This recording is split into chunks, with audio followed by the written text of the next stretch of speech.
Bom dia, boa tarde, boa noite. Vamos iniciar mais um Pod Max aqui pelo estúdio da Max Produtora. Você que está acompanhando o programa toda terça-feira, fica ligado às 8 da noite. Tem um programa com informações utilíssimas para você que está em casa. Utilíssimas, olha, essa é nova, hein? Que neologismo. Mas vamos lá. Hoje nós vamos falar sobre a aposentadoria, né? Vamos falar um pouco de golpe, do que está acontecendo aí pro pessoal dos aposentados. Você quer saber mais sobre isso? Fica ligado que o Dr. Rodrigo está aqui para estar respondendo para a gente algumas questões. Obrigado, Rodrigo, por você ter vindo. Uma ótima tarde para você. Bom dia, boa noite. Tudo bem? Boa tarde, bom dia, boa tarde ou boa noite, né? Aqui tudo ótimo, tudo tranquilo. Na luta aí em prol da população, dos segurados do INSS aí. Legal. Tentando desmistificar e esclarecer os pontos positivos, negativos e importantes. Show, maravilha. Ô Rodrigo, nós estávamos conversando aqui agora há pouco em off. O que está acontecendo com os aposentados aí? Está tendo alguma coisa de golpe, alguma coisa assim? Na realidade, o que está tendo atualmente são só os golpes, né? Só os golpes. De efetivo. Os aposentados aí foram vitimizados aí pela questão do INSS, né? Que o pessoal está falando que o prejuízo é do INSS. Né, que o rombo do INSS, a falcatrua, a corrupção do INSS. Na realidade, o INSS não sofreu com perda de nenhum real. O dinheiro que foi roubado foi direto dos aposentados. Né? Então, assim, muitos descontos de falsas entidades, né, que enriqueceram os custos dos aposentados. Pior do que isso, Leandro, tem muitos aposentados que estão pagando empréstimos sem nunca ter assinado um documento e ainda pior, sem ter visto o dinheiro do empréstimo, né? Então essa é a tônica atual, né? Além dessa do INSS, agora tem uma que está endêmica, né? Que é a questão do falso advogado. Tem pessoas acessando processos, baixam os processos da internet, processos reais, processos em tramitação, e com apelo econômico, né, que infelizmente é isso que faz a pessoa cair, o apelo econômico. Nós estamos vivendo uma crise sem fim no Brasil, todo mundo precisando de dinheiro, e esse apelo econômico, ele ocasiona que a pessoa se sente seduzida, né? Porque de fato existe um processo. Então a fraude agora é a do falso advogado, né, que está em voga e que está na moda. Inclusive eles têm montado cenários de uma audiência, simulando aí uma sala de audiências com um juiz, com um promotor, né, é bem um teatro, né, não é nem um golpe teatral. Né? Cabe até um Oscar aí, às vezes, pela interpretação. Infelizmente é o que está acontecendo. Então eu digo que a população tem que estar muito atenta, tá? E esse golpe não se restringe apenas aos aposentados, mas à população em geral, tá? Então todos, né? É utilidade pública que todos fiquem atentos. Tá? É um dinheiro, precisa pagar algo imediato, uma coisa muito rápida. Cuidado, que 99,9% é golpe. Tá? Se você tem de fato uma ação, se você tem algo em tramitação, tá? Peça um tempo e ligue para o escritório do seu advogado. Porque os telefones que constam lá, muito embora eles consigam material do advogado, do escritório, as fotos, né, para caracterização do escritório, os telefones não são os dos escritórios, entendeu? Outros são telefones falsos, né, e não se referem, via de regra, a escritórios de advocacia. Então, recebeu uma ligação suspeita, quando o milagre é muito grande, até o santo desconfia. Então entre em contato com o advogado, mas entre antes de fazer o Pix, viu? Tem gente que fala, nossa, eu fiz o Pix, agora eu estou entrando em contato. A vaca já foi pro brejo, né? Então entre em contato antes de realizar o Pix, o pagamento, porque depois de feito esse pagamento aí já está em mãos de outras pessoas. Ô Rodrigo, mas o pessoal entra em contato, como ele baixa o processo, ele fala com a pessoa, olha, eu estou com um processo tal aqui relacionado ao seu nome e eu preciso que você deposite um valor um Pix, né, numa tal conta, uma chave, para você receber o teu montante que você vai receber. Seria alguma coisa assim do gênero? Basicamente isso. Eles falam que é um imposto, que é imposto de renda, que para liberar aquele valor tem que pagar um imposto, uma taxa, tá? E que se não pagar, não vai liberar, que precisa pagar e tem que ser naquele dia, naquela hora e naquele momento. Eu já vi casos de encaminhamento de cópia do processo para o cliente. Ó, o teu processo é esse e tal, se identifica como sendo advogado ou como um assistente, tá? E daí faz essa pressão de que se não pagar aquele valor, como sendo uma taxa, que não é, de fato não é, que a pessoa não vai receber. E a pessoa, naquela ânsia de receber um processo que tramita infinitamente no Brasil, né? 5, 6, 10, 15 anos, acaba depositando um dinheiro, e o que era ruim aí fica pior, né? Porque além de não receber o dinheiro que ele tem para receber do Estado ou de terceira pessoa, ele ainda paga, ele ainda perde dinheiro, pega emprestado muitas das vezes para pagar um golpista. Então ele fica devendo e sem dinheiro. Então essa é a triste realidade. Então, para a pessoa ficar ligada e não cair nesse golpe, a primeira coisa que ela tem que fazer é consultar o telefone para ver se é do... Justamente. Ou então combinar uma palavra-chave. Não, eu não acredito em palavra-chave, mas entre em contato com o escritório, com o seu advogado, tá? A coisa é tão difícil de rastrear, né? A gente tem procurado a polícia nesses casos, e a própria polícia fala que não tem o que fazer, porque a conta está em nome de terceiro, esse Pix vai para nome de um laranja e eles sacam dinheiro e depois acaba que não recupera mais, né? Entendeu? Então, vou fazer um boletim de ocorrência, tudo bem, mas acaba sem solução, né? São casos que a polícia acaba não solucionando pela maioria do que a gente tem visto aí. Nossa, é um dinheiro que vai embora, que às vezes o cara trabalhou, guardou tudo e nunca mais veio de volta. Quando ele está com o dinheiro guardado ainda é mais fácil. A gente tem visto casos aí que a pessoa pega dinheiro emprestado para pagar o golpista. Nossa. Entendeu? Então é uma situação bem complexa. E além dessa do falso advogado, tem mais alguma coisa correndo? Pro aposentado? Essa é a da moda. Essa é a que está mais em alta. Essa é a da moda, essa é a do momento. Né? Tá com uma efetividade absurda. Então essa é a do momento, tá? Nossa. Bom, então, você que está vendo a gente aí, fica ligado. Não vai passando o Pix sem perguntar pro advogado, entra em contato com o escritório. Primeira coisa é desconfiar. Porque o escritório não vai ligar pro cara fazendo isso, né? Dificilmente, né? Normalmente não tem que pagar nada, né? Via de regra. E outra, vem até o escritório, vai, fala com o seu advogado, que é muito mais seguro. Olho no olho, né? Que nem diz o outro. O bom e velho olho no olho. Olho no olho, né? É isso aí. Rodrigo, nós estamos falando do INSS. O INSS.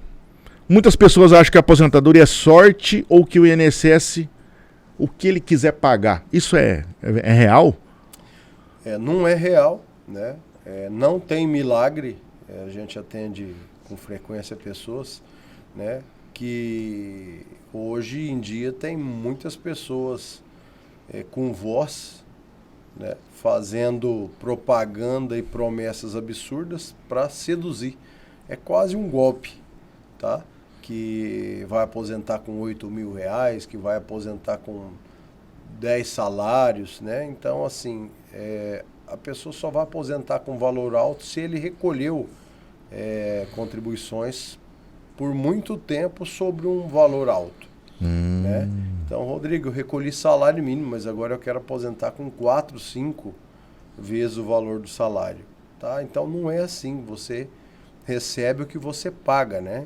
Então, a contraprestação, ela é balizada, é baseada no que você pagou, né? Então não tem isso. Eu vi na internet que agora eu vou me aposentar com R$ 8.500. R$ 8.500 é o teto da Previdência Social, né?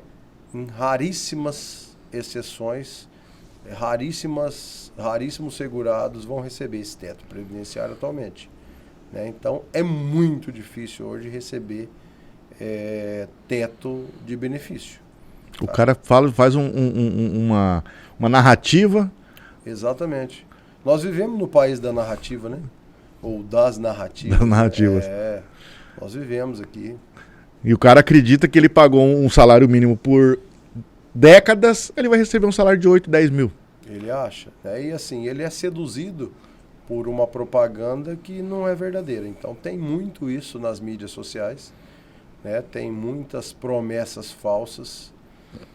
E isso eu entendo, né? Essas promessas falsas, sedutoras, elas são feitas mesmo para que a pessoa caia na lábia, para que contrate o trabalho. E depois, no final, o resultado não... Ele vende aquele resultado, mas jamais vai ter condições de entregá-lo, entendeu? Rodrigo, vamos pensar assim, ó. Vamos imaginar um quadro seguinte. Eu paguei lá 30 anos de INSS, faltando 5 para mim aposentar. Eu falo, cara, eu paguei sobre um salário mínimo e eu queria ter uma renda melhor. Eu posso mudar isso ou já era? Pode mudar. Pode mudar? Pode. O INSS, a Lei 8.213, ela traz o recolhimento do salário mínimo até o teto de contribuição previdenciária. Só que, em razão do formato do cálculo do benefício previdenciário, que ele é calculado de 94 para cá, das contribuições do ano de 1994 para cá, você vai recolher um valor alto e que em si, efetivamente, ele não vai te dar um resultado satisfatório. Então, a relação de troca de custo-benefício, o recolhimento alto não vai te dar resultado prático.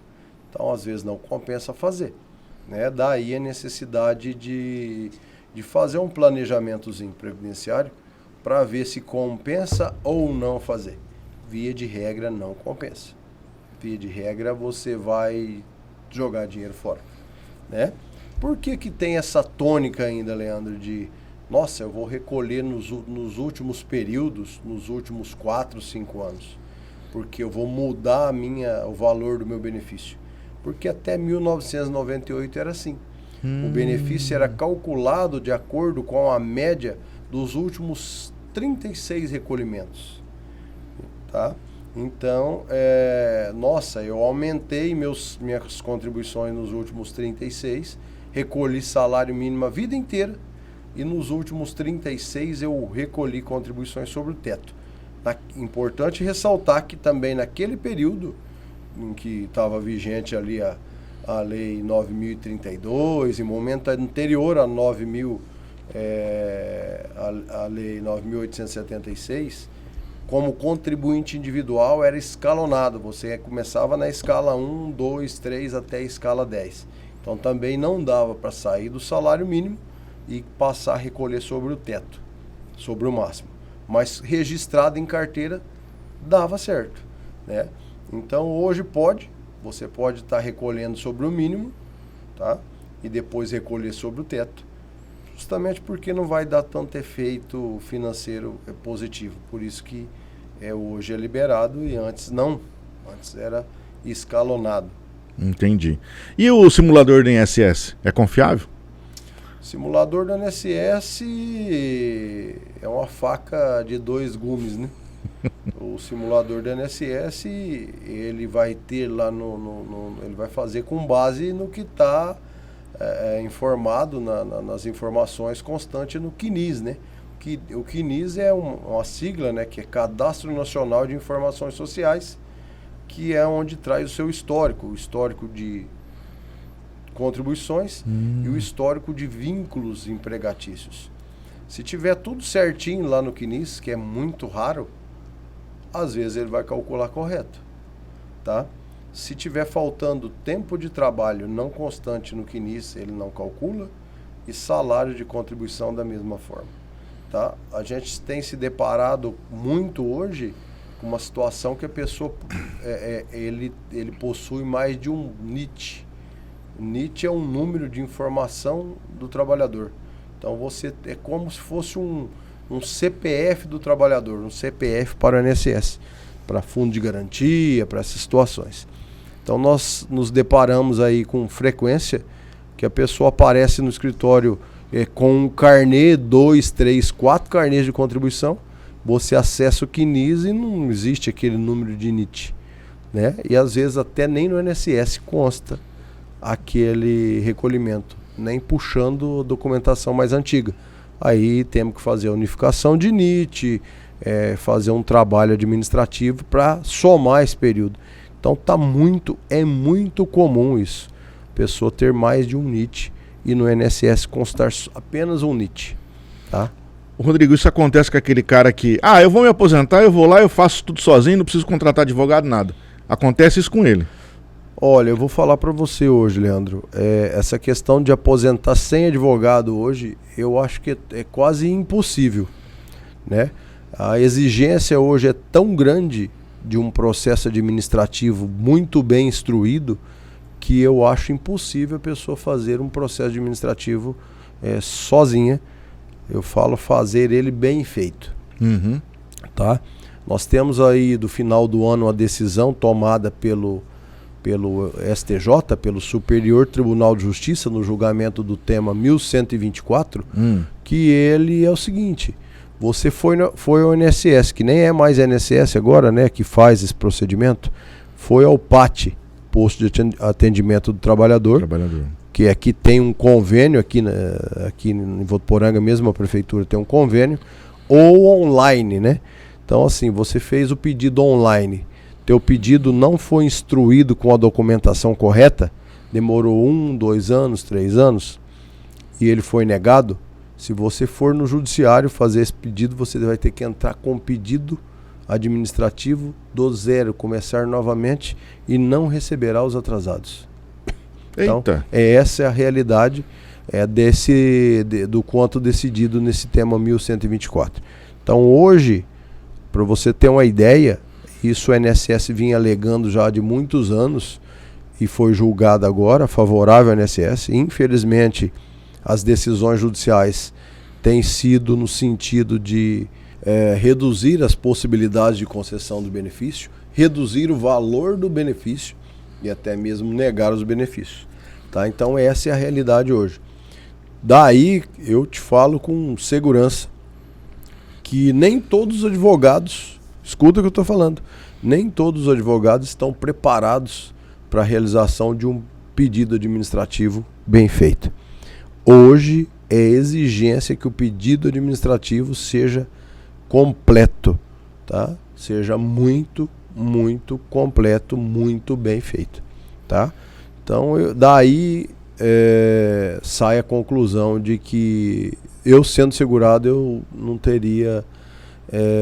não seria viável fazer esse pedido por si só, né? Seria interessante uma assessoria previdenciária bem completa, como bem você robusta. Como você diz, é imprescindível o cara procurar um advogado especialista na área.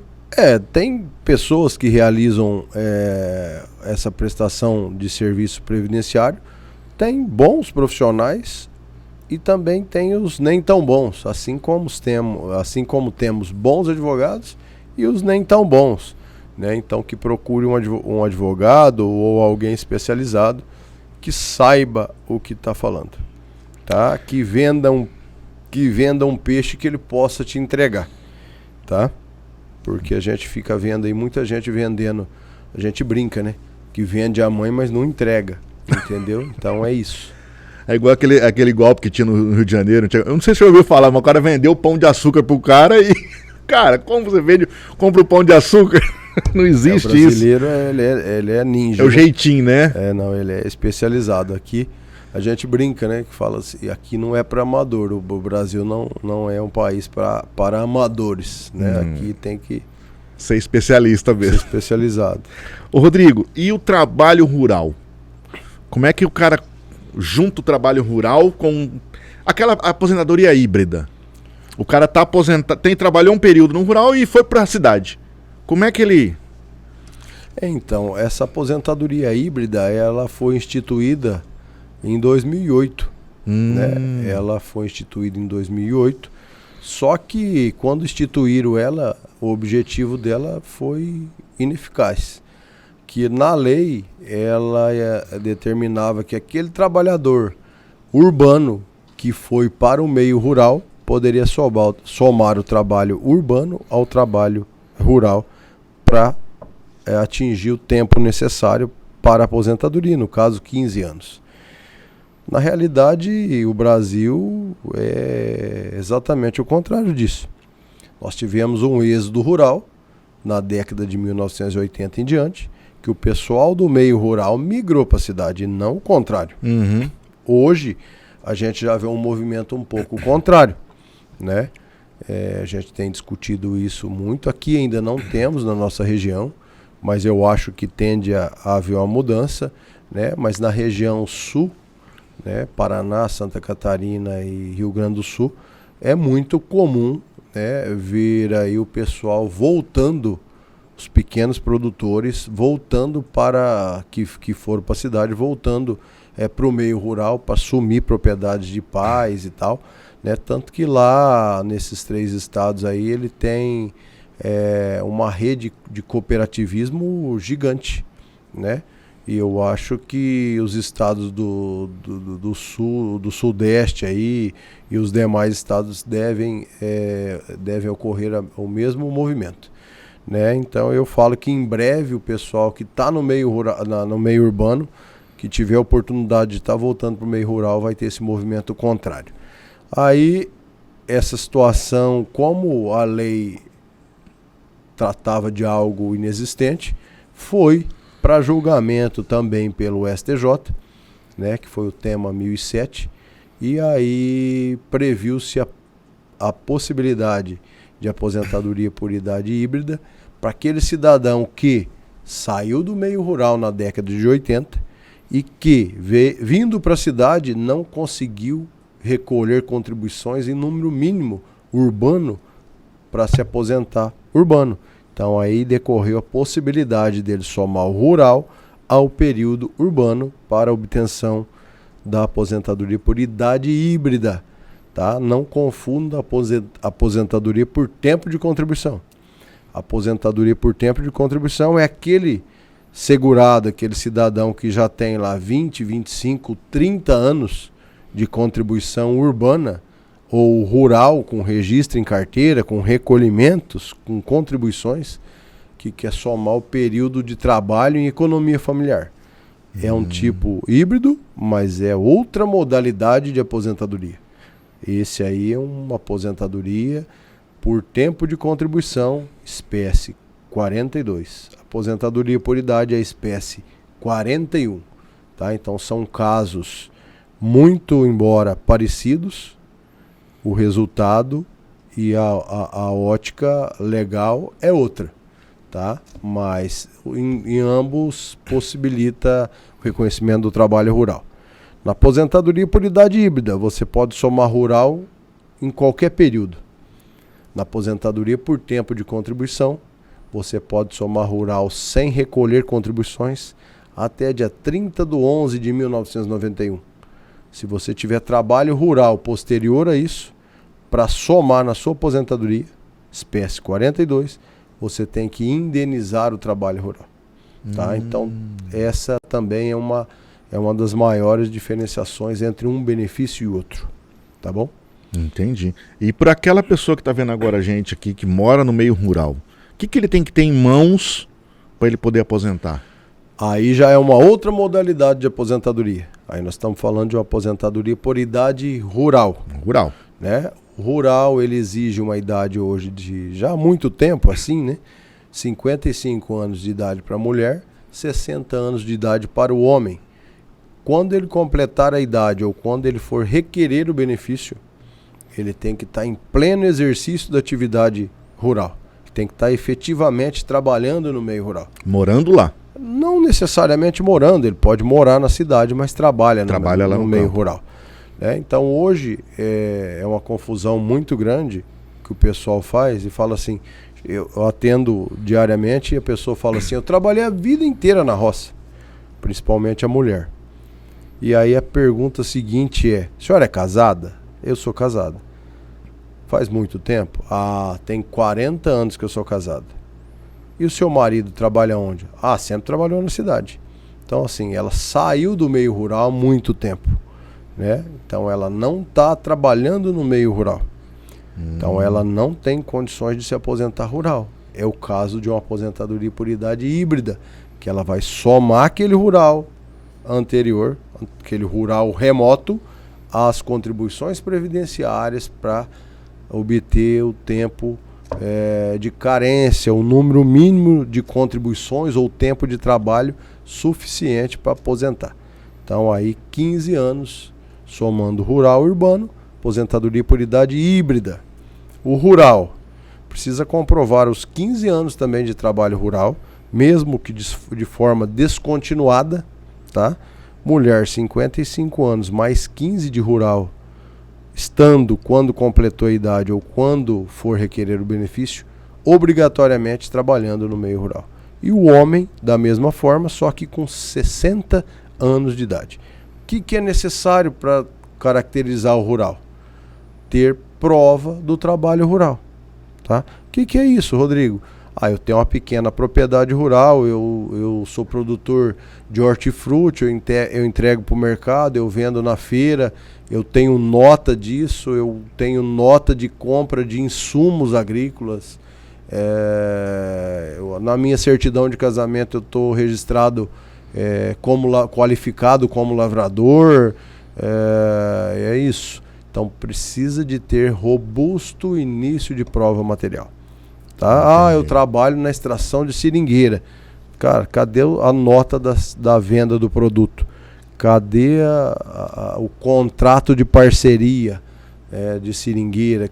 Então você precisa de ter essa documentação bem robusta para obter o direito ao benefício da aposentadoria por idade rural.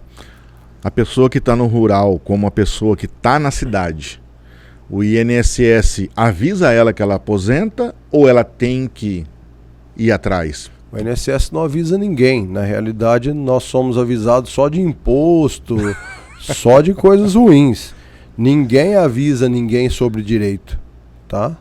Você já viu alguém avisando na televisão, falando que a pessoa tem direito de alguma coisa? Ninguém avisa, tá? Então, e tem gente com direito de se aposentar, não se aposentou porque desconhece o direito dele, tá? Puxa vida. Porque ninguém falou nada, porque ninguém avisou. Lógico, atualmente nós temos muitas informações. 90% são imprestáveis as informações, mas mesmo os 10% disponíveis aí, dos 100, é muita informação boa. Aí vem a questão da filtragem. Mas a televisão não avisa, o governo não avisa, direito de ninguém. Por quê? O objetivo é que a pessoa não requeira, que a pessoa não preserve o seu direito. E todo direito, ele perece. Você perde o direito com o decorrer do tempo. Tá? Ah, tem isso também? Sim. Tá? Então, um exemplo. Eu trabalho numa empresa, a empresa me demitiu. Quanto tempo eu tenho para fazer alguma coisa contra a empresa? 2 anos. Passados 2 anos, prescreve o seu direito. Você não consegue mais acionar a empresa. Direito previdenciário é a mesma coisa. Tá? O artigo 103 da Lei 8.213, ele prevê um prazo decadencial para você perquerir, para você requerer o seu direito. Já ouviu falar em meu direito caducou? Sim. É exatamente isso. Tá? Então todo direito caduca. Até o criminal. Até o criminal caduca. A pessoa cometeu um crime, tem um ou outro crime na relação aí, que são imprescritíveis, mas o restante decorre, passou o tempo, perde efetividade. É extinta a punibilidade. Que nem você disse aí que a mulher tem que ter 55 anos e o homem 60. Se ele, deixa, depois eu vou atrás disso, Passou 2 anos... Nesse caso, não. Não, aí não. Não, aí não. Aí ele não tem o prazo porque ele nunca requereu o benefício. Mas assim, ele está perdendo dinheiro, né? Então não vai vir atrasado depois para ele, não é uma poupança. Não. Né, eu já atendi pessoas aí com idade elevada que tinha direito de se aposentar há muito tempo. E aí fala, cara, mas eu tenho 70 anos, eu tenho direito de receber os atrasados a partir de 65.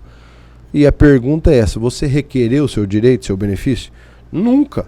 Então, o teu direito é daqui para frente, tá? Você tem que buscar o seu direito, você tem que dar o pontapé, você tem que ter um movimento de ir lá buscar para começar a ter a possibilidade de receber os atrasados. O governo adora isso, né? Não vai mexer no cofre dele. Com certeza. Na realidade, essa questão de cofre dele é muito subjetiva, né? Porque se a pessoa está recebendo um benefício, é porque tem uma lei que ampara ele e, via de regra, porque ele recolheu contribuições. Tá? Então, assim, é uma narrativa também, né? Aquela revisão da vida toda, que o STF julgou procedente e depois numa canetada, aí, numa tapetada, numa decisão estrambólica, a decisão política, vem e nega o direito. Aí fala assim, ia causar um prejuízo de 48 bilhões aos cofres públicos. Se o benefício da pessoa aumentou, é porque ele recolheu contribuição. O governo não dá nada para ninguém, né? Em direito previdenciário nós temos os princípios da contraprestação, tá? Que você paga, você tem que retornar ou deveria retornar para você em forma de benefício, né? E da solidariedade também é um princípio importante. O que é isso, Rodrigo? Quem está trabalhando, quem está recolhendo, paga, ajuda a sustentar, ajuda a promover o pagamento de quem está inativo. Então esse é o princípio da solidariedade. Eu, por enquanto, vejo muito ativo o princípio da solidariedade. O da contraprestação ele não é tão efetivo, mas deveria ser. Mas é interessante isso que você disse, porque se aumentou o rendimento, o governo não dá dinheiro para ninguém. É porque o cara aumentou porque ele recolheu dele. É porque ele recolheu, né? Inclusive essa revisão da vida toda, ela viria sanar uma disparidade, uma injustiça astronômica, né? Eu conheço inúmeras pessoas, né, que trabalhavam e recolhiam sobre teto previdenciário, tá, até 94 e posteriormente por desemprego teve muito tal do PDV, que era o pedido de demissão voluntária, né? Teve muitos que ficaram até apelidados de PDV, chamava pijamão, né? Que a pessoa, não, você pede para sair, nós vamos te indenizar. E aí ela ficou na informalidade e começou a recolher sobre salário mínimo, né? Recolheu sobre teto a vida inteira. E quando se aposentou com quanto? Com salário mínimo, porque pegou a média salarial de 94 para cá e ele estava recolhendo salário mínimo naquele período, entendeu? Então assim, seria para corrigir uma injustiça astronômica e o governo, na narrativa, ficou batendo que seria um prejuízo para os cofres públicos, que não é verdade, né? Porque a pessoa recolheu aquilo. Se ele foi mal gerido o recurso ou não, aí também não é problema do segurado. Mas aquela contraprestação decorre de um recolhimento previdenciário, ou decorria, né? E o Supremo Tribunal Federal, que já tinha dado consolidado, mudou o entendimento e enterrou, naufragou aí o pedido o direito e o pedido de milhares de aposentados. Quer dizer, o dinheiro do povo foi negado para o povo. Exatamente isso. Bom, vamos falar um pouquinho agora dos ambientes perigosos, insalubres, né? O pessoal fala aí, os profissionais de saúde, o chão de fábrica. Como é que o cara pode garantir aí uma aposentadoria melhor? Vamos falar do metalúrgico, né? Que é um trabalho bem perigoso. Como é que ele pode ter uma aposentadoria boa no final da vida aí? No final da vida não, no final do, né? Você não está muito errado, não. Infelizmente, com essas mudanças aí, a aposentadoria está ficando cada vez mais tardia e, infelizmente, com as mudanças efetivadas aí, o valor do benefício também diminui muito, né? Então, vamos fazer aí uma diferenciação que é importante. Você falou de periculosidade, então nós temos a periculosidade, nós temos a insalubridade. São dois pontos diferentes, tá? Então, hoje, o que é perigoso? A polícia é um trabalho perigoso. Entendeu? Porque corre risco. E nós temos a insalubridade. O que é insalubridade? Vamos caracterizar ela aí no meio médico, nos hospitais, entendeu? Numa empresa com ruído alto, uma empresa que trabalha com solvente. Então aí a gente fala isso em insalubridade. Vamos trabalhar aqui para a nossa região aqui, tratamento de água e esgoto. Ela não é perigoso, mas é insalubre, porque tem produto químico, esgoto, risco biológico, né? Então é uma distinção. Até 1995 existia também a penosidade, que eram os trabalhos penosos. Não existe mais isso na legislação, então ficou restrito a periculosidade e insalubridade, né? O que acontece? Na lei hoje, a aposentadoria especial continua existindo? Sim, continua existindo. E efetivamente ela é viável? Em muito poucos casos. Tem que ser analisado caso a caso, porque hoje a aposentadoria especial ele exige idade mínima, exige um tempo mínimo de trabalho com exposição a agentes prejudiciais à saúde, seja periculosidade ou insalubridade, e o valor do benefício é proporcional, não é mais integral. Aposentadoria especial era um benefício integral, 100% da sua média salarial. Hoje não mais, tá? Então tem que analisar certamente, corretamente, para ver se é viável ou não a aposentadoria especial. Mais um detalhe, viu, Leandro? Tem muita gente que se aposenta especial, mas que ainda quer continuar trabalhando. Por que quer continuar trabalhando? Na realidade ele não quer, né? Mas ele é obrigado, porque o benefício hoje tem ficado tão pequeno que o benefício previdenciário hoje é uma complementação de renda salarial. Ele não coloca...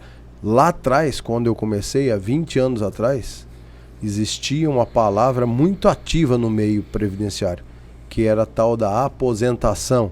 A aposentação era o ato de colocar a pessoa na inatividade. Hoje, nós estamos vendo a pessoa se aposentar e continuar trabalhando, porque o benefício previdenciário dele, às vezes, não supre as necessidades dele. Isso é uma discussão que a gente tinha desde muito cedo, que é o seguinte: o benefício previdenciário deveria aumentar conforme a pessoa fica mais velha. E é o contrário, o benefício previdenciário cai o valor e a necessidade da pessoa aumenta, porque quanto mais velha a pessoa fica, aumenta a necessidade de medicamento, alimentação melhor, né? E vai na contramão, né? Enquanto a necessidade aumenta, o benefício cai de valor, né? Então é isso. Com relação à periculosidade e insalubridade, é possível reconhecer e converter tempo especial para comum até dia 12/11/2019. De 13/11/2019 para cá, quando entrou em vigor a emenda 103 de 2019, aí não é possível converter tempo especial. Como é que é essa conversão? Cada 10 anos trabalhado, com exposição a risco de prejuízo à saúde, aumentaria 4. Então 10 anos para o homem viraria 14. Tá? Para a mulher, cada 10 anos aumentaria para 12. Isso eu estou falando num grau de exposição mínimo, né? Porque aqui na nossa região não tem grau de exposição máximo. Pode ter até no máximo médio. Então vamos trabalhar com a possibilidade de grau de exposição mínimo. E por que a mulher? Nossa, a mulher foi discriminada. O homem, cada 10 anos, aumenta 4. E a mulher, a cada 10 anos de trabalho com exposição, aumenta só 2. Sabe por quê, não? Porque o tempo dela para aposentadoria é menor do que o tempo do homem. Tá? Então, se você pegar 25 anos e adicionar 40% para o homem, daria 35 anos. E a mulher, os mesmos 25 anos, se você adicionar 20%, daria os 30 anos. Então ela tem, na época, na regra, a necessidade de menos tempo para se aposentar. Então dá a alíquota é um pouco maior do homem, porque o tempo de trabalho exigido também é maior. Entendi. Mas é possível, né? Tem que procurar um profissional bem capacitado, exigir aí da empresa os PPPs, o LTCAT, né, que é o laudo técnico de condições de ambiente do trabalho, é o LTCAT, né? Lá atrás nós tivemos aí o SB40, o DSS 8030 e por aí vai. Então assim, é obrigatório hoje. É daí que eu te falo do processo administrativo. Como é que o cidadão comum ele vai para o INSS sabendo que ele precisa levar um LTCAT, sabendo que ele é obrigatório apresentar um PPP, se o PPP está correto ou não, tá? Porque tem isso também, eles mudam a dinâmica, a métrica, isso foi alterado com o decorrer do tempo. Como é que você vai exigir hoje a lei e os tribunais exigem que a pessoa apresente documentação completa? Como é que você tem condições hoje de me falar se um PPP está preenchido corretamente ou não? Ninguém tem, poucas pessoas têm. Então, daí aquela questão da necessidade de estar acompanhado ou que o seu procedimento seja realizado por um profissional bem capacitado. Poxa vida. A pessoa que não está no meio, para mim você falou um monte de letrinha aí. Quer dizer, é bem complexo. Para mim ia ser, tá certo, é isso aí, vai, pronto, agora. Você já vai ver, vai analisar. Sim. É assim, não é? Isso aqui precisa alterar, isso aqui não, tá correto. Bem Show por de aí. bola. E a pessoa que não tem carteira assinada? Trabalhou um período lá sem carteira assinada, com a carteira sem o registro, né, no caso. Tem como ele colocar esse tempo na aposentadoria, no pedido, ou já era? Nós, como eu venho falando, as coisas só tem complicado pro trabalhador, pro segurado. Essa questão da carteira, em momento anterior, fazia-se o reconhecimento do vínculo, tá? Uma ação declaratória na Justiça do Trabalho, reconhecia o vínculo e daí a sentença trabalhista, a decisão trabalhista, ela tinha validade jurídica perante o INSS como início de prova material. Tá? Então hoje, também em decorrência de uma decisão do STJ, né, que é o tal do IRDR, incidente de resolução de demanda repetitiva, agora não dá para fazer mais esse reconhecimento de tempo se você não tiver início de prova material. O que é isso, Rodrigo? Eu trabalhei sem registro, mas a pessoa me fornecia recibos. Eu tenho fotos trabalhando, eu tenho documentos.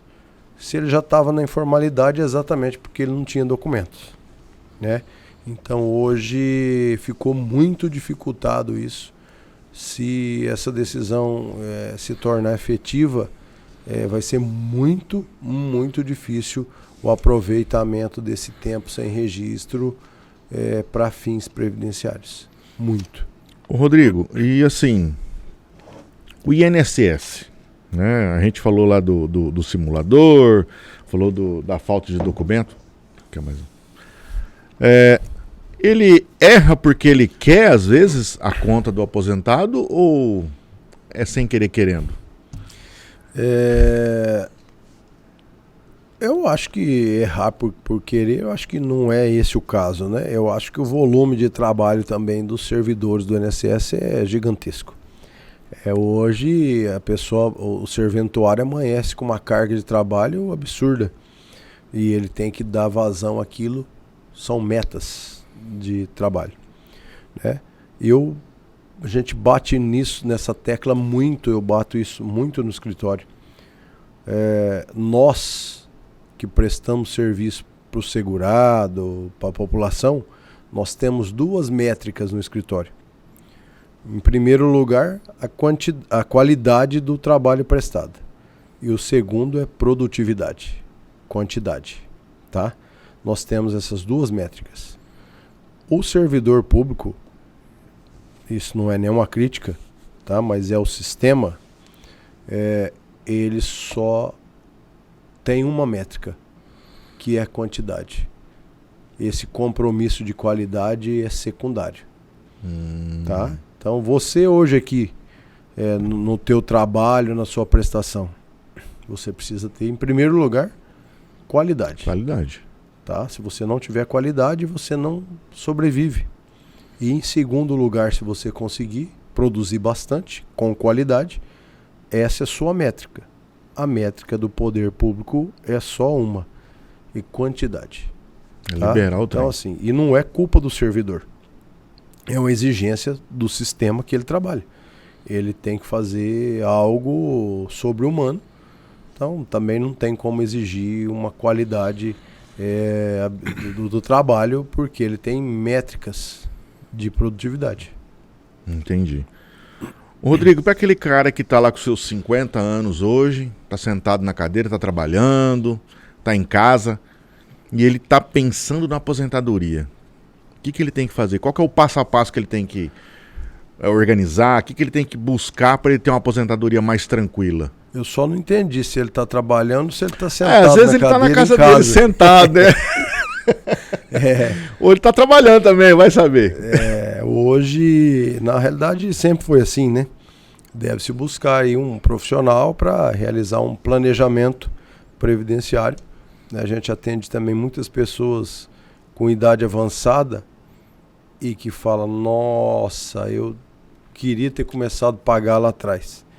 Se eu tivesse pagando, eu já estaria aposentado há muito tempo. Nossa, eu comecei a pagar e eu parei porque a gente não tinha um parâmetro de quanto tempo eu precisava para aposentar. Outros falam: eu achei que eu morreria antes e está vivo, né? Então, assim, o planejamento previdenciário é muito importante, né? Eu tenho, no escritório nós temos feito muito isso, para que a pessoa, às vezes, chega lá e não tem direito naquele momento, mas ele sabe que ele precisa fazer adotar determinadas medidas para que quando ele atingir a idade ou até tempo de contribuição, ele possa se aposentar. Então esse planejamento previdenciário ele é muito necessário. Na realidade ele é imprescindível, né? Tá? Vou fazer isso para ter aquilo, né? Para ter exatamente a contraprestação. O INSS não paga ninguém sem contraprestação, né? E a gente atende muita gente, chega e fala: mas meu vizinho nunca pagou e ele é aposentado, né? E aí a primeira pergunta que a gente faz: ele recebe 13º salário? Não. Então ele não é aposentado, ele recebe um benefício assistencial, que não é aposentadoria, que é um benefício, uma ajuda do governo no valor de um salário mínimo, que ele é devido ao idoso com mais de 65 anos ou à pessoa deficiente, tá? Não é. E assim, é benefício previdenciário. E hoje, para enquadramento nele, na realidade sempre foi assim, mas está cada vez mais difícil, administrativamente a renda per capita por pessoa da família não pode ultrapassar 1/4 do salário mínimo. Então pega R$ 1.621 e divide por 4. O critério objetivo. Judicialmente, isso é meio salário mínimo, a renda per capita. Mas mesmo assim, cara, na atual circunstância, uma renda per capita de meio salário mínimo, a pessoa tem que estar num estado de necessidade bem avançado. Né? E você falou aí da pessoa com deficiência. Aposentadoria para ela, como é que funciona? Então, o PCD, né, às vezes também. O PCD, ele tem uma lei própria, né? Uma lei de 2014. E hoje é a melhor aposentadoria que tem, o melhor benefício. Porque ele não tem incidência dessas regras atuais. Ele não tem fator previdenciário, tá? Ele é um benefício integral, desde que implementados os requisitos. É a melhor aposentadoria que tem, desde que exista a prova da redução dessa capacidade de trabalho, tá? Ou dessa necessidade especial. Ele trabalha ali com 3 graus, né? Leve, moderado e grave. Tem que fazer prova disso, então precisa de documentos médicos, inclusive a pessoa é submetida a uma perícia administrativa, que 102% é negada, e aí, via de ré... 102? 102. Eu ia falar 150, mas é 102 para o pessoal não assustar muito. Isso. E aí ela é um benefício que é buscado, via de regra, judicialmente. Tá? Eu tive uma concessão de um benefício em Barueri, acho que a pessoa era cadeirante, ele levou um tiro num assalto e ficou cadeirante. Esse aí concedeu de administrativo. Mas, em regra, é muito difícil a concessão administrativa. Daí a necessidade da prova documental para fazer a comprovação daquela comorbidade ali, daquela redução da capacidade.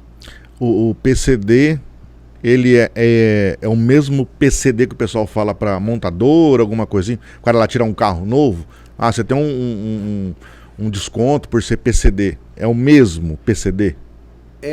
Assim, lógico. Classificação, no caso, né? O enquadramento é praticamente o mesmo. O mesmo. Que a redução da capacidade, uma incapacidade ou uma redução de longa duração, né? Ela, via de regra, é a mesma comorbidade aí, sim. Entendi. Ô, Rodrigo, e assim, todo mundo pode aposentar? Depende. Se recolher contribuições e implementar os requisitos outros, pode aposentar, tá? Lógico. O estrangeiro, aí precisa ver se tem pacto, né, entre os países, se tem algum acordo de cooperação técnica, né? O Brasil tem vários acordos de cooperação técnica com inúmeros países mundo afora. E a via é de mão dupla, né? O mesmo acordo que tem validade aqui vale para o país signatário. Então, se a pessoa recolher contribuições e implementar os requisitos, ele tem direito de aposentar, sim. E o MEI? O MEI é interessante, porque o recolhimento do MEI ele é sobre 5% do salário mínimo. Uhum. Né? O MEI é um empreendedor individual, né? Isso. E ele tem os requisitos dele também, que tem que serem analisados aí pelo contador, pela parte contábil. E ele é interessante, só que o MEI, quem recolhe MEI só pode aposentar por idade, receber auxílio-doença ou aposentadoria por invalidez. Tá? Ele não tem previsão legal de concessão de aposentadoria por tempo de contribuição. Tá? Então o MEI é idade, invalidez ou auxílio-doença. E só. Mas ele é interessante, porque para aposentar por tempo de contribuição, o recolhimento tem que ser, no mínimo, contribuinte individual, 20% do salário mínimo, isso para salário mínimo, ou 20% do valor entre o mínimo e o teto. Na Lei Complementar 123, que também é aposentadoria por idade, auxílio-doença e aposentadoria por invalidez, que hoje eles tratam como benefício por incapacidade permanente, o recolhimento de 11% garante o mesmo salário mínimo, já é um pouco mais vantajoso, contribuinte individual ou facultativo. O MEI e a dona de casa recolhem sobre 5% do salário mínimo, com direito ao mesmo salário mínimo no valor do benefício. Então, a relação de troca de custo-benefício é bem vantajosa. E o MEI ele pode ter uma aposentadoria maior? Só se ele recolher em valor complementar. Tá? Aí ele muda da alíquota de 5% para 20%. Então ao invés dele recolher 5, ele vai recolher 20. 20 sobre o valor. Tá? Ele pode até complementar essa contribuição, só que aí vai custar caro, né? A partir de qual idade ele pode começar a fazer isso? Ou tem que fazer um estudo para ver o que ele tem, qual que é a viabilidade econômica para isso. E o MEI tem direito a algum outro benefício? Pensão por morte? Tem direito a pensão por morte, mas aí o MEI não tem, né? Quem tem direito é o dependente, né? Quem tem a dependência econômica, né? Em vida é auxílio-doença, aposentadoria por idade e aposentadoria por invalidez. Rodrigo, vamos falar um pouquinho agora do que o pessoal fala do barato sai caro, né? Do advogado especialista para aquele que não é tão especialista. Que às vezes o cara fala assim, não, vai ali no advogado da família. É aquele cara que resolve desde... É o generalista. Né? Clínico geral. Clínico geral. O que a pessoa ganha em estar procurando um especialista? Qual que é qual que é o benefício disso? Eu brinco com o cliente, né? Acho que também chega muita gente nessa situação no escritório. Que fala, cara, eu entreguei pro advogado X mais Y mais Z. E a resposta é uma pergunta, na realidade não é uma resposta. Quando você tem um problema cardiológico, você vai no dentista, você vai no endocrinologista ou no cardiologista? No cardiologista. Advogado, na minha concepção, é a mesma coisa. Né? Eu estou há 20 anos aí trabalhando e acredito muito na especialização. Essa questão de clínica geral, o direito é muito amplo. Né? Eu estudo direito previdenciário há muitos anos e eu vou te falar, cara, ele te surpreende diariamente. Porque não é só a lei em si. Tem as instruções normativas, portarias, mais do que isso. As decisões judiciais são muito dinâmicas. Então não tem jeito de um advogado, eu falo, com qualidade não dá. Rodrigo, eu faço civil, criminal, eu faço tributário, previdenciário, né? Até a gente brinca, né? Faço as causas cíveis e as impossíveis. Né? Então tem que ser especializado. Eu sempre busquei isso. Para poder prestar um trabalho com amplitude, para poder te entregar um produto que você precisa e não algo que eu tenho para te oferecer. Né? Que eu vejo isso em todos os setores. Você vai no dentista, você está precisando de obturação, o cara quer te vender uma dentadura. Cara, você precisa prestar o serviço que a pessoa precisa e não que você tem a oferecer para ele. Entendeu? Então é a questão da especialização. Um especialista, que nem você aí, que tem já 20 anos, você já pegou de tudo de ação referente a previdenciário ou ainda não? Tem alguma ação que está faltando no essas questões leque? de ações, ela é muito dinâmica, né? O direito é muito dinâmico, né? Os tribunais superiores têm enterrado muitos direitos legítimos, não só dos segurados, mas da população em geral, né? Então não posso falar jamais que eu tive contato com tudo, né? Porque tem muita coisa que ainda vai surgir, tem muita coisa que quando eu comecei já tinha passado, né? Nós já vivemos momentos glamurosos aí, inclusive na Previdência Social, de revisões, de erros de cálculo, que infelizmente foram antes do meu início profissional. Né? Então o direito é muito dinâmico, né? E muitas coisas virão ainda, espero que venham, né? Até para a gente beneficiar aí os segurados, a população de forma geral, que infelizmente a população brasileira é muito lesada, né? Nós somos lesados diariamente, né? Nós vivemos num momento de exposição gigante com a tecnologia. É golpe por telefone, é golpe no computador, é golpe de todas as formas, né? E tentativa de golpe e prestação de serviço mal feita. Então nós somos lesados diariamente e a gente aqui está tentando buscar aí coibir isso ou amortizar, amenizar isso de qualquer forma, né? Você acredita que a população brasileira ela é lesada por falta de instrução, por falta de informação ou de aprofundamento no assunto? Eu acho que os três, né? Eu acho que os três. Se todo mundo tivesse acesso à informação e procurasse saber o direito, não o direito, mas os seus direitos. Tem muita gente que busca os seus direitos e é até às vezes tutelada, né? E muitas outras vezes não são tutelados, né? Porque o direito também não é matemática. 2 mais 2 às vezes dá 5, às vezes dá 3, muitas das vezes não dá 4, infelizmente. Porque cada juiz, mesmo a lei sendo uma, interpreta de forma diferente. Mas se você tiver conhecimento e buscar aí uma assessoria capacitada, competente, o advogado é o primeiro juiz da causa.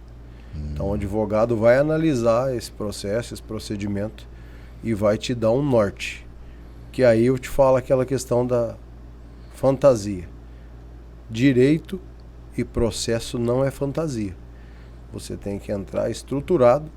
Cada processo demanda um planejamento de como você vai agir, de como você vai operacionalizar, de como vai ser sua atuação naquele processo. Então tem que ter planejamento. Vou entrar por isso, por aquilo, com embasamento nisso ou naquilo. Vamos entrar e ver o que dá. Eu não acredito em resultado lotérico, muito embora às vezes aconteça. Mas o risco processual é muito grande. O processo é muito caro hoje. Se a parte não tem gratuidade para litigar em juízo e ele dá andamento a um processo, ele vai pagar caro no fim. Vai pagar honorários do advogado, da parte adversa, vai pagar custas processuais e aí ao invés de ganhar, ele vai perder muito dinheiro. Então, sem aventura jurídica, tá? Eu sou um defensor de não haver aventura jurídica. Tem fundamento legal? Tem probabilidade de êxito? Não, vamos trabalhar. Cara, eu acho que é muito arriscado porque é uma aventura jurídica. Não faz porque a probabilidade de perder e outra. Vamos defender o que é justo, né? Vamos trabalhar com o que é justo, né? O direito tem que dar a quem o que é seu de direito. Então, também precisamos defender o que é justo, né? Eu penso assim, eu não sei se certo ou errado, mas esse é minha tônica. Boa. Ô Rodrigo, tem prazo para a pessoa entrar com um pedido de ação no INSS? Com a ação tem, é um prazo decadencial, tá? Que é do artigo 103. O cidadão foi lá, requereu o benefício. E se dentro de 10 anos ele não der entrada, o direito dele caduca, tá? Mas o cidadão foi lá, deu entrada e requereu o benefício judicialmente, benefício negado, ou uma revisão, ele já perde 5 anos de atrasado. Se ele requereu com 10, ele já perde 5, porque existe também a prescrição das parcelas. Ele mantém o direito, mas perde o direito de receber os atrasados, tá? Então, Rodrigo, eu fiz um processo bem feito, tá? Meu processo foi bem feito no INSS, mas eu demorei, o tempo passou e eu não vi. Eu dei entrada agora, já tinha 9 anos. Qual que é a minha possibilidade de atrasados dos últimos 5 anos? Por quê? Porque existe a prescrição quinquenal dos últimos 5 anos. Então você recebe apenas os últimos 5 anos. Não dá para receber os 10. Agora, ultrapassaram os 10 anos que eu fiz o pedido. Eu não busquei a tutela desse pedido meu. Você tem que começar do zero se possibilidade tiver. Se for uma revisão de benefício, tá? Rodrigo, eu vou buscar uma revisão da minha aposentadoria.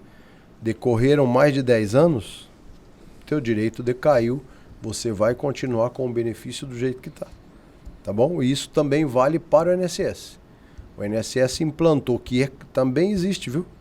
O INSS erra contra, mas também já vi inúmeros erros do INSS a favor do segurado. Por incrível que pareça. Tem o outro lado da moeda. Tem o outro lado da moeda, tá? E aí o INSS também tem o mesmo prazo, 10 anos. Decorreram 10 anos da data do primeiro recebimento do benefício? Decorreu.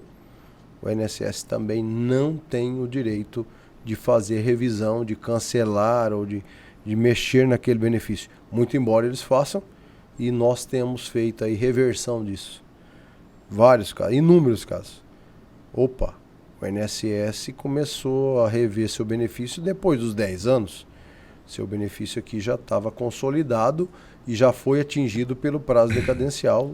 O senhor e a senhora têm que voltar a receber aquele benefício naquele valor. Mas estava errado. De fato, eu estava recebendo a maior. Pelo decurso do prazo, você vai continuar recebendo a maior, porque o INSS não tem o direito de receber, de buscar a tutela para reverter isso. Da mesma forma, se estiver recebendo a menor e decorreram os 10 anos, você também não tem direito de acionar o INSS. Tá? O juiz vai decretar a consumação do prazo decadencial. Legal. E me corrija se eu estiver errado. Lá no começo da nossa conversa, você disse que, às vezes, a demora, né, a morosidade para resultados, demora vamos falar processo do INSS. Se você pegar um advogado inexperiente ou um genérico, né, um generalista, que ele não tenha tanta intimidade com a lei aí do INSS, e ele ficar um tempo enrolado, tentando, buscando, batendo num ferro frio, isso pode prejudicar a pessoa que está fazendo o pedido? Com certeza. Nós falamos isso no começo. Se o pedido administrativo não for completo, não for muito bem feito, muito bem elaborado, você já não vai conseguir receber atrasados. Pior do que isso, nós estamos vendo aí diariamente. Na decisão do tema 1124 pelo STJ, juízes estão eliminando, estão extinguindo os processos judiciais porque fala que o procedimento administrativo foi mal feito. Se ele extingue, você perde o direito das parcelas em atraso. Se foi mal feito, você perde o direito das parcelas em atraso. Isso é muito comum. Tá? Isso é muito comum. A parte achar que vai receber atrasado, agora ficou muito mais comum. E aí você acessa o processo administrativo que a pessoa fez, por si ou por um advogado ou por uma interposta pessoa, e vê que, cara, não juntou a documentação necessária. Não, mas já tem 4 anos que ele fez o pedido, eu quero meus atrasados. E aí, infelizmente, a gente olha, fala para a parte, você vai receber daqui para frente porque eu vou ter que fazer um novo requerimento administrativo. Então aí a pessoa vai ter que começar do zero, realizar um novo procedimento. Está cada dia mais comum isso. Nossa, mas eu deixei minha documentação lá tanto tempo e foi feito um pedido mal feito. Foi feito ou mal feito, ou às vezes nem foi feito nada. Tá? Então esse é um problema grave. Então para você que está pensando em pedir aposentadoria, a melhor coisa é procurar uma pessoa capacitada e especialista na área. É a melhor coisa. Com certeza. Como se for no médico, se for num contador, procure alguém que tenha experiência, que tenha capacitação para a realização daquilo. Tá? Procure alguém que saiba o que está fazendo. Porque tem muita gente que fala que sabe, mas infelizmente às vezes vai te fornecer ou te prestar um trabalho incompleto, um trabalho que às vezes até te cause algum prejuízo futuro. Ô Rodrigo, nós estamos chegando no final aqui, mas deixa eu te fazer uma perguntinha rápida. Lá no escritório, já aconteceu de chegar vamos dizer assim, um cliente com os documentos, tudo, achando que ele vai receber um X de aposentadoria, e após uma verificação feita por vocês ali, ele saiu com um resultado positivo e ainda maior? Sim, isso é frequente também. Tem gente que chega e fala, cara, eu acho que eu nunca vou aposentar. Aí você olha o documento dele e já poderia estar aposentado. Eu acho que eu não tenho tempo suficiente. Aí você olha e ele já tem tempo mais do que suficiente. Poderia estar aposentado, poderia já ter adotado medidas para se aposentar, poderia estar preparando, né, reconhecendo algum tempo, poderia estar fazendo um ato preparatório aí para aposentadoria, e ele acha que ele não vai se aposentar, né? E você faz o cálculo e ele fala, cara, eu quero isso agora, entendeu? Isso é muito comum. né? E como ao contrário também é muito comum. Tem gente que chega lá e pagou o salário mínimo a vida inteira e você fala para ele, você vai aposentar sim, mas é salário mínimo. Ele fala, mas caramba, eu achei que ia aposentar com uns 3 mil, 4. Não, o senhor pagou o salário mínimo, entendeu? Então tem os dois lados dessa moeda. Aquela pessoa que acha que não tem direito, já está com o direito implementado, e o outro que acha que vai receber mais e não vai porque não recolheu mais para receber mais, né? Então é aquela questão, contraprestação. Eu paguei e agora eu vou receber. Vai receber compatível com o que você recolheu, tá? Com a fórmula de cálculo, com a metodologia legal vigente. Então não tem milagre. Legal. Rodrigo, nós falamos hoje sobre golpes, falamos sobre as várias aposentadorias aí que a pessoa tem direito, falamos sobre o advogado genérico, especialista, enfim. O que você poderia deixar de mensagem final agora para a pessoa que está vendo a gente? Olha para essa câmera aqui, ó. Ela não é muito bonita, mas está aí. O que você deixaria de mensagem para essa pessoa que às vezes está pensando num planejamento, ou já está com uma ideia sobre o planejamento, ou está pensando em aposentar, está na idade? O que você falaria para ela? São muitos os conselhos, mas... eu vou falar de planejamento de uma forma ampla. Legal. Não existe futuro se não tiver planejamento, tá? Então tem muita gente que vive apenas o hoje. E a vida exige planejamento. Planejamento doméstico, planejamento financeiro, planejamento para aposentadoria, né? A vida exige o planejamento. Você vai colher o que você plantar.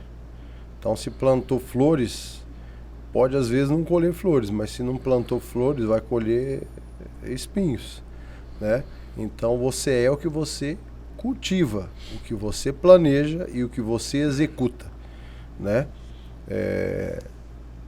E todo ato, todo projeto, ele tem 3 atos, né? Pensa, planeja e age. Também não adianta só planejar e não executar. Então, o planejamento, a gente bate muito no previdenciário, mas esse planejamento tem que ser um planejamento de vida, tá? Um planejamento doméstico, um planejamento financeiro, planejamento previdenciário, né? Porque senão você nunca vai atingir nada, tá? Então, o planejamento de forma ampla, geral e restrita, ele é essencial para a vida, não apenas para o benefício previdenciário. Show de bola. Rodrigo, mais uma vez, muito obrigado por você ter vindo aqui. Obrigado pelo seu tempo. Obrigado por você ter respondido as questões aqui. Ficaram algumas aqui para trás, mas depois a gente faz, né, em off, enfim. Mas valeu pelo seu tempo e pela sua resposta. A pessoa que quer saber mais, ela pode mandar uma pergunta aqui pra gente aqui no YouTube que a gente vai responder. Sim, eu quem agradeço, né, a oportunidade de estar passando as informações corretas, sou bastante realista no que falo, né, não estou aqui para fazer promessas a ninguém, e agradeço a oportunidade, a possibilidade de estar podendo esclarecer a população, de poder prestar até um serviço de utilidade pública, né, com relação a essas questões de golpe, com relação a planejamento, né, e não estou aqui para defender o INSS jamais, mas o INSS é uma seguradora, e na condição de seguradora, se você não pagar, você não consegue receber no futuro. O INSS, ele cobre o risco social. No caso, a idade, a doença, a velhice. Então, assim, se não tiver recolhimento, se não pagar o INSS, você nunca terá essa contraprestação, a não ser que você esteja em estado de miserabilidade absoluta, tá? Então, o INSS é muito importante que se pague as contribuições previdenciárias, que recolha as contribuições, que trabalhem, até porque o trabalho dignifica o homem, né? E sem trabalho não tem subsistência digna, tá? Então é isso. Fica essa mensagem. Rodrigo, então, obrigado, valeu, até uma próxima oportunidade, né? Um outro assunto que a gente vai estar aqui. Para você que está ouvindo a gente aí, muito obrigado, fica ligado no nosso canal e não caia em golpes, desconfia. Ninguém dá dinheiro para ninguém, né, Rodrigo? Não ninguém... tem almoço grátis, né? Não tem nada, faz isso, não. E outra, se alguém ligar para você falando que é do escritório, do advogado, confirma. Sim. Não vai passando Pix para qualquer um. Nem dados, né? Nada. Informação, dados nada. Bancários, número de cartão, sai fora. Nada. Não tira foto de cartão. Nada. Nem do rosto. Nem do rosto. Infelizmente, muitos golpes nesse sentido, com aquela questão do reconhecimento facial do INSS. Tinha golpistas fazendo chamada de vídeo, captando a imagem, tá, da pessoa e validando o empréstimo no INSS. Olha tá? Então essa é uma outra modalidade de golpe. Então, se o milagre é muito grande, desconfie, viu? Porque provavelmente você está caindo num golpe. Fica com Deus, uma ótima semana e até o próximo. Até mais.